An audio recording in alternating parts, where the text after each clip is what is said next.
heightened security, but also rising poverty and fading hope for women. Afghans are taking stock as the Taliban mark a year in power. Taliban fighters observed small-scale celebrations on Monday, a year after they marched into the capital, Kabul. But foreign governments refuse to recognise Afghanistan's new rulers, and the development aid the country relied on has been cut, putting huge pressure on the economy. A key demand for the international community is for the Taliban to respect the rights of Afghans, particularly girls and women whose access to work and education has been curbed. Mina Ahmadzai is a university student. The big difference we see in our life is that the girls' schools are banned. We have not studied for the past year and this is hard to compensate for. But despite all these challenges, we request that they allow us to continue our education and resume our studies next year. The other change I see is the weaker economy of the country.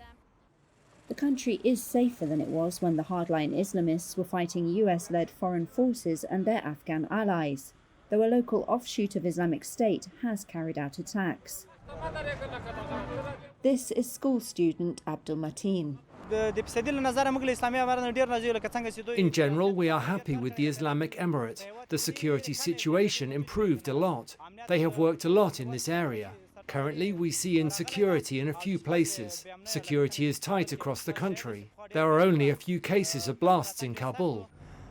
We see some economic problems, but overall, from every aspect, the Islamic Emirate is trying its best to control the situation.